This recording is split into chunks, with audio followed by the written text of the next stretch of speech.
तब ताजुशरिया ने इश्क की चादर खसकाई और क्या कहा, जहां बानी अता कर दे और मेरे आला हजरत का वारिस भरी जन्नत मांग रहा। बलियावी कहता, अगर बत्ती मोमबत्ती बेचने वालों को आला हजरत समझ में नहीं आएंगे। धागा बेचकर हवेली बना सकते हो, धागा बेचकर रजा नहीं समझ सकते। सैयदना मौला अली शेर खुदा फातेह खैबर ने अपना कांधा पेश किया और क्या कहा, या रसूल अल्लाह मेरे कांधे पर सवार हो जाइए। नबी रहमत ने क्या फरमाया, ए अली तुम नबूवत का बोझ नहीं बर्दाश्त कर। अल्लाह अकबर, अल्लाह अकबर। तुम नबूवत का बोझ नहीं उठा सकोगे, लेकिन जब हिजरत की रात आई और आकाए रहमत मक्के से हिजरत किए तो जहां तक रेतीली जमीन रही मुस्तफा पैदल पैदल, और जहां से पथरीली जमीन मिली आकाए रहमत फरमाते, अबू बकर इधर आओ, अबू बकर इधर आओ, अपना कांधा लाओ, सवार करो मुस्तफा को। उसी दिन क्लियर हो गया कि आकाए रहमत के बाद इस उम्मत का बोझ किसी और के कांधे पर नहीं जाएगा, सैयदना अबू बकर के कांधे पर जाएगा। सारा मजमा हाथ दोनों उठाना, लब्बैक या रसूल अल्लाह, अल्लाहुम्मा लब्बैक या हबीब अल्लाह, लब्बैक या रसूल अल्लाह। नीचे करो। इस्लाम बदला नहीं लेता, बदल देता है। और इसीलिए गुजरात वाले को डर लगता, प्रॉब्लम इसी का है कि हर तरह का ऑफर और छूट देने के बाद भी अब्दुल्ला महेश न बना, शाकिर रमेश न बना, लेकिन न जाने कितने लोग अब्दुल्ला अब्दुल करीम बन गए। तब डर लगा तो कहा कि अगर वही जमीन वफ करेगा जो कम से कम 5 साल तक मुसलमान हो, तो बलियावी अगर यही दोहरा दे कि फिर मंदिरों के लिए जमीन वही दे जो कम से कम 5 साल तक हिंदू रहे,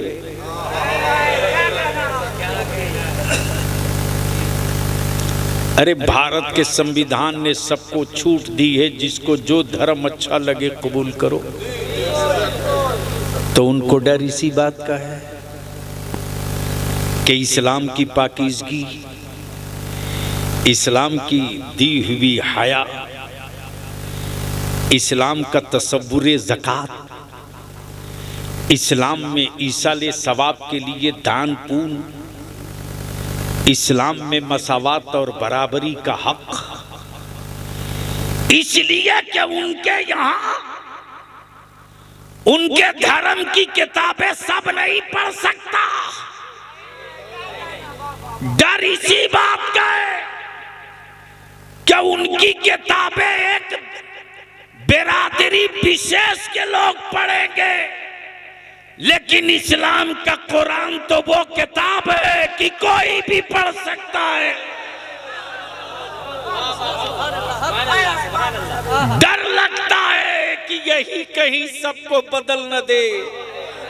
तब बलियावी कहता है, तुम अपना पिजड़ा मजबूत रखो, इस्लाम की खुशबू जो फैलेगी तो पिजड़े की तीरियां नहीं टूटेगी, परिंदा बदल जाएगा।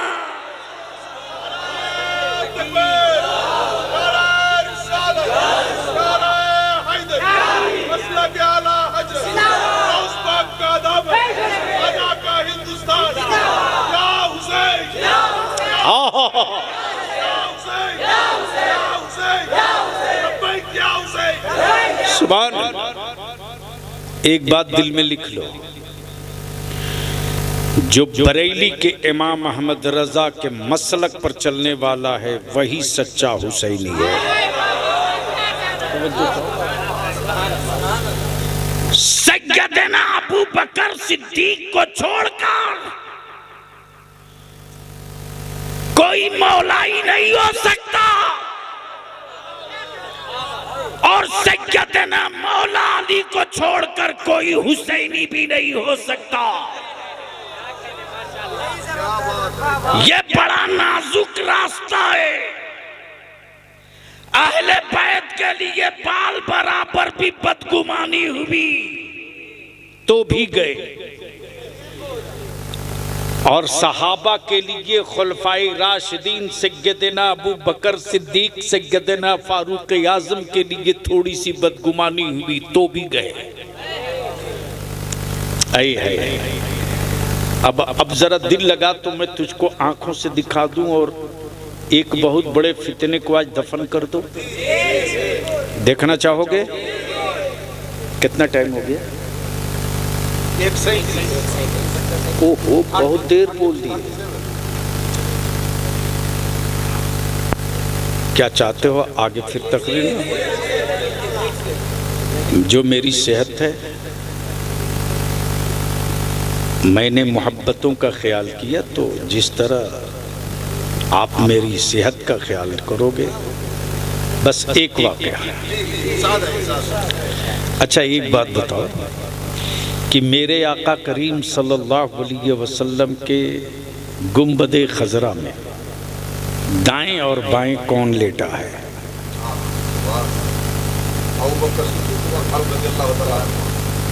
यही है ना? यही है ना? मेरे आका ने मौला अली को क्यों नहीं रखा?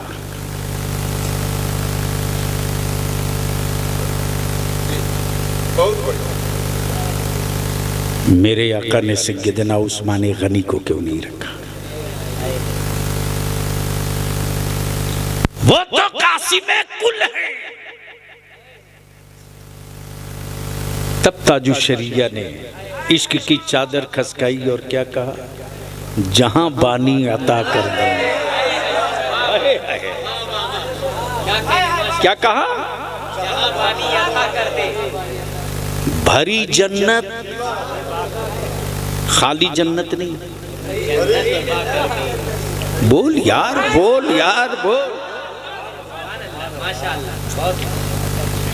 उनमें हमें यही फर्क है, वो सिर्फ जन्नत मांगते हैं और मेरे आला हजरत का वारिस भरी जन्नत मांग रहा है। मौलाना क्या कहने, माशाअल्लाह। तब बलियावी कहता, अगर बत्ती मोमबत्ती बेचने वालों को आला हजरत समझ में नहीं आएंगे। धागा बेचकर हवेली बना सकते हो, धागा बेचकर रजा नहीं समझ सकते। क्या कहा? भरी जन्नत। आए नबी मुख्तारे कुल है। हजरत क्या कहा? ये नहीं कहा कि सिर्फ मुख्तार है। मुख्तारे कुल का क्या क्लियर कर दिया कि बादे अल्लाह जो किसी के पास नहीं वो सब मोहम्मदुर रसूलुल्लाह के पास है। जो नबी का नहीं वो हमारा नहीं। हाय हाय मेरी अजीज, गोया मेरे आका की निगाहे नबूवत देख रही थी कि कल का फितना होगा, मेरी उम्मत को तोड़ा जाएगा, कुछ लोग मेरी आल की को ढाल बनाएंगे और कुछ लोग मेरे सहाबा को ढाल बनाएंगे और उम्मत के टुकड़े किए जाएंगे।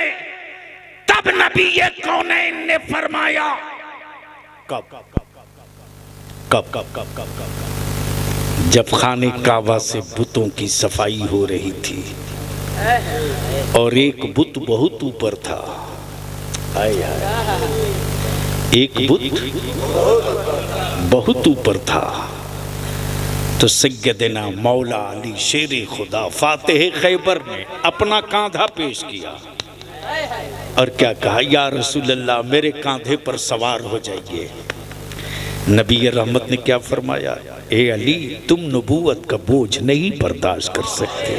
अल्लाह अकबर, अल्लाह अकबर, तुम नबूवत का बोझ नहीं उठा सकोगे। लेकिन जब हिजरत की रात आई और आकाए रहमत मक्के से हिजरत किए तो जहां तक रेतीली जमीन रही मुस्तफा पैदल पैदल, और जहां से पथरीली जमीन मिली आकाए रहमत फरमाते अबू बकर इधर आओ, अबू बकर इधर आओ, अपना कांधा लाओ, सवार करो मुस्तफा को, सवार करो मुस्तफा को। कांधा सैयदना अबू बकर का, सवार नबियों का ताजदार हो रहा। गोया उसी दिन क्लियर हो गया कि आकाए रहमत के बाद इस उम्मत का बोझ किसी और के कांधे पर नहीं जाएगा, सैयदना अबू बकर के कांधे पर जाएगा।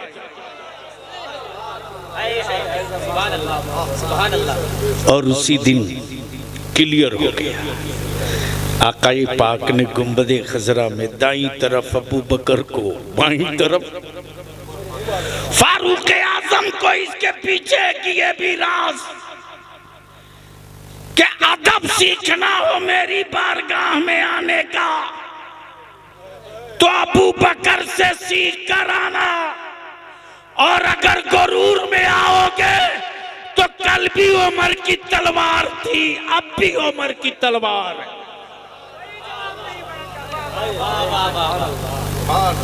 और दोनों को आजू बाजू में रखकर, पहलू में रखकर बता दिया ये कल भी मेरे थे। और सिर्फ यही नहीं बल्कि गवाह बना दिया।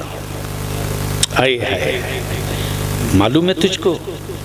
नहीं मालूम है, क्योंकि अब तो हमारे यहाँ जलसों में तकरीरें जो हो रही हैं, हमको तो तकरीर आती नहीं, ये तो मेरे ताजदारे अहले सुन्नत मुफ्ती आज़म की अता है, रईसुल कलम ताजु शरीया की दुआ है, वरना मुझ जैसा कम पढ़ा कहाँ से तकरीर कर सकता है। ये मेरे बस का नहीं है। मेरे अजीज़, बस ज़हन को थोड़ा सा करीब कर लो, थोड़ा सा। इस्लाम बदला नहीं लेता। जोर से बोल, जोर से बोल, जोर से। ये वही इस्लाम है जिसने मक्का बदल दिया, बेटियों का वकार बदल दिया, बूढ़ों का मकाम बदल दिया, काबे की अजमत बदलती। ये वही इस्लाम है। जब भारत में आ गया, कहाँ दिल लगाओ, बड़ी कीमती बात समझ सकते हो तो इशारे में समझना। मैं वो नहीं हूं कि किसी के बदन का कपड़ा उतारूं। वो नंगे लोग हैं जो लोगों को नंगा किया करते हैं। मुस्तफ़ा वाले हयादार हैं, हया की चादर बांटते हैं। तवज्जो चाहो। लोग तलवारों पर धार लगा के बैठे थे, ये कह रहे थे कि हम ही रहेंगे, दूसरा थोड़ी आने वाला है। 7 समंदर पार ही मुस्तफ़ा का दीन रहेगा, इधर थोड़ी आएगा। लेकिन अचानक लोगों की आंखें फटी की फटी रह गई जब भारत के ईमान वालों का मुश्किल कुशा मेरा गरीब नवाज आ गया। अरे बोल यार, बोल बोल। होने लगी मीटिंग, महापंचायत। इस्लाम आया, दिखा नहीं, आ कैसे गया?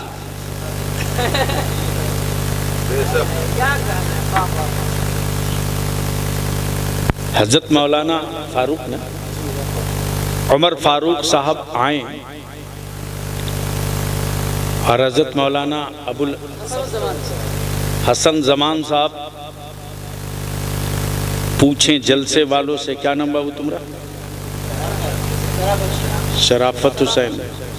राजू कहाँ? राजू कौन था जो तारीख के लिए झगड़ा करने गया था?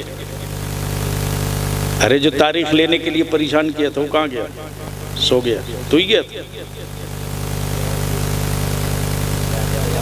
राजा था। इस हाल में भी तूने मुझको नहीं छोड़ा। दूसरा होता तो पहले बोलता कि देखो मैं तो इस हाल में हूं, कैसे आऊं। लेकिन एक अच्छी बात रही कि कुछ लोगों ने सौदा करना चाहा, इसने इनकार किया, बोला हमें भाड़े का नहीं चाहिए। अपने जलसों को जलसा रखो, तफरीह का सामान मत बनने दो।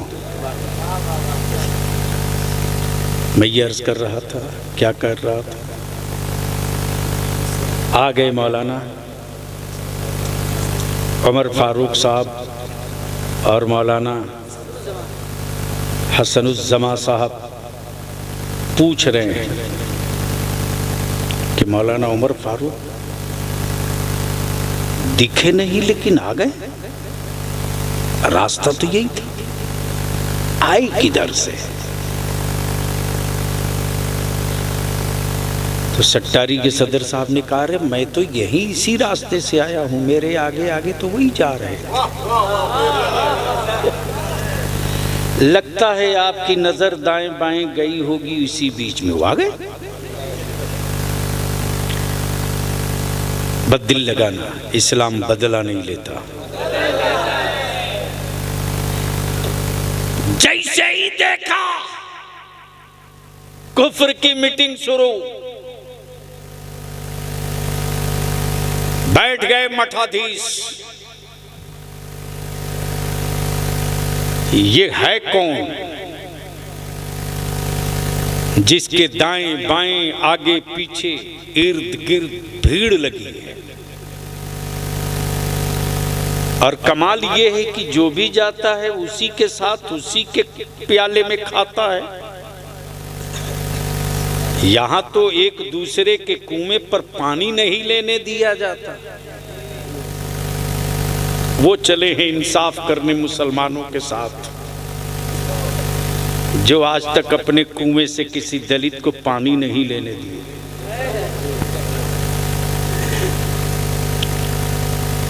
अब जो जत्था और जो समूह चला, और देखते देखते जब मुसलमान नहीं इस्लाम बढ़ने लगा, तब महापंचायत बैठी कि यार ये तो बड़ा गड़बड़ हो रहा है, इनको भगाओ, रोको। तो कैसे रोकोगे? का जादूगर बुलाओ। यानी इतना डर कि ये खुद भी नहीं मारने की हिम्मत करे जादूगर बुलाओ। सोचो,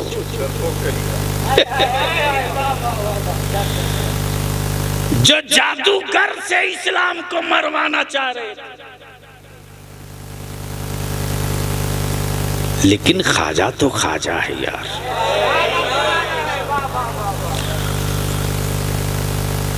क्या बात रही ईमान वालों के मुश्किल कुशा बलिहारी जाऊं मेरे गरीब नवाज।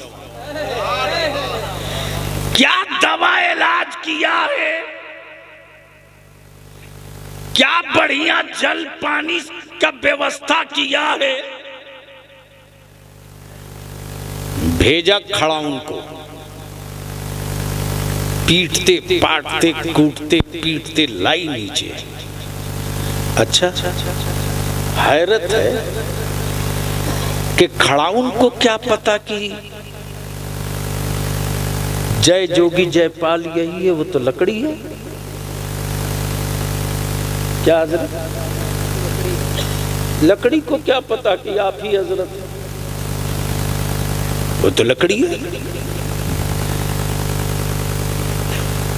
लकड़ी जाकर आसमान से ढूंढ लाई नीचे, चल नीचे चल, बहुत गुंडई कर लिया, चल। तब देखा अब तो यहाँ भी चुक गए, अब क्या करें।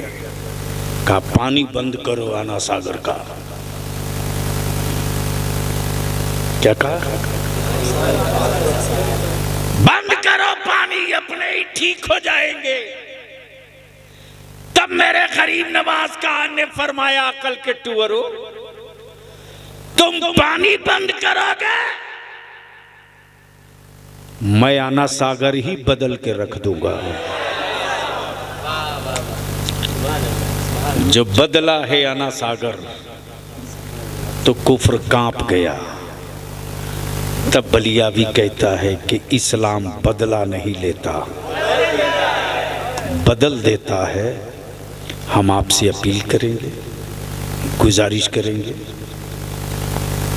वक्फ बिल, वक्फ कानून पर एहतजाज हो तो पुरअमन हो, और किसी भी सियासी पार्टी के लीडर को मत जमा होने दो अपने आंदोलन में, वरना सत्ता पक्ष और विपक्ष दोनों मिलकर अपनी राजनीति के लिए हरकतें कुछ ऐसी कर देंगे और इल्ज़ाम मेरे बच्चों के सर आएगा।